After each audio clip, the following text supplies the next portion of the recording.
Mod volcano madam, কেমন দেখলেন mod ভলকানোটা? দারুণ লেগেছে।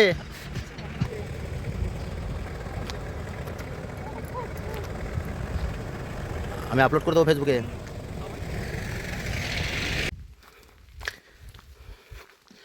এখন আমি বারাটাঙে মড ভলকানোতে ট্রেকিং করে যাচ্ছি মড ভলকানো দেখার জন্য।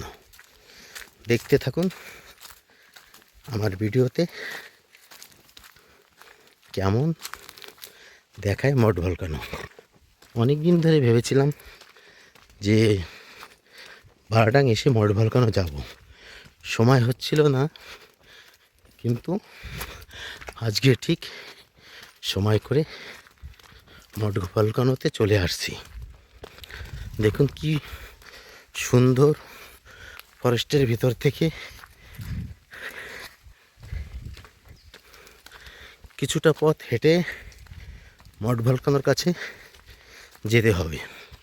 আমি একটু হেলদি মোটা, তাই হাঁটতে একটু কষ্ট হচ্ছে, কিন্তু খুব সুন্দর জায়গা, দেখার মতো দৃশ্য। এটা একটা বেত গাছ, খুব সুন্দর। একে আন্দামান ভাষায় বলে চাঙ্গা বেত। এটা একটা মোটা বেত, যা দিয়ে চেয়ার, সোফা এইসব জিনিসগুলো হয়। এটাকে এতাল পাতা বলে।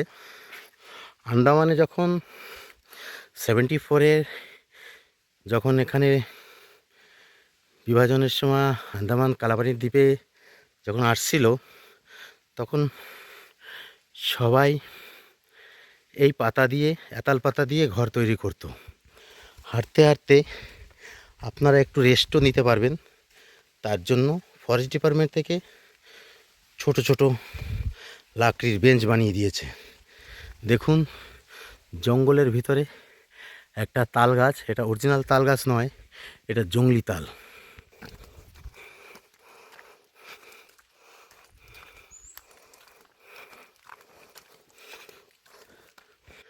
8-10 মিনিটের ভিতরে হেঁটে চলে আসছি সেই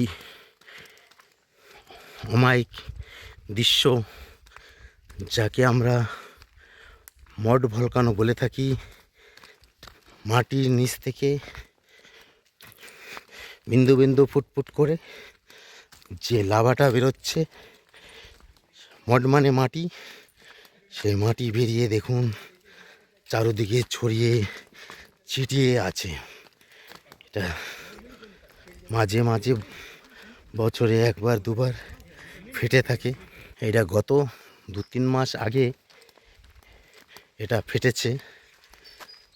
একটু জুম করে নিয়ে দেখাই।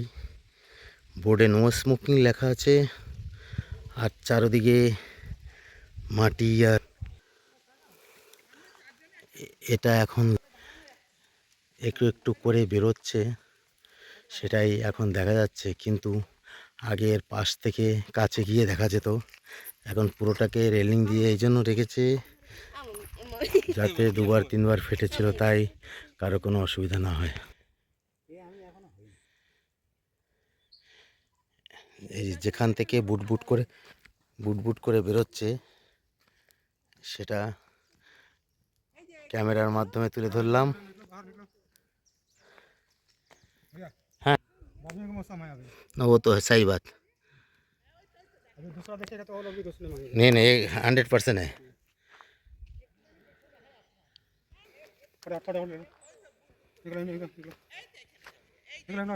हाँ ठीक है दोस्त, निकल हाँ।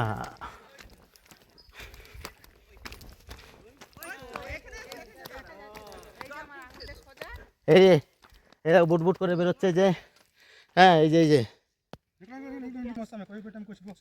हाँ सही बात।